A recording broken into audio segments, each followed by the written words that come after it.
Aš girdžiu, kad jums yra sunku tai išgirsti, aš visiškai tai suprantu, bet labai noriu su jumis pasitarti.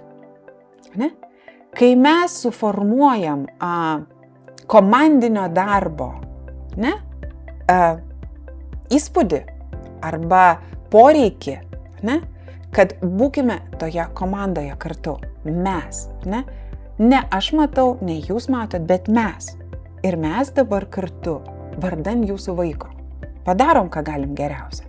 Ir paskutinis sakinys, kuris kaskart tarsi apibendrina tam tikrą mūsų pokalbio dalį, teigia, kad juk dažniau tėvai girdi ne informaciją.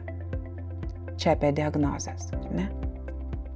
Dažniau tėvai išgirsta nuosprendį, kad jų vaikas netikės, kad jų vaikas nebus naudingas šitam pasauliu, kad jų vaikas neras vietos šiame pasaulyje. Ir va ta didžioji baimė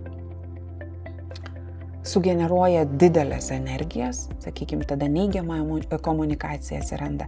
Todėl, kad jeigu jūs nesuprantat, nenorit priimti mano vaiko, aš išsireikalausiu, kad jūs priimtumėt. Ir tada prasideda sunkumai.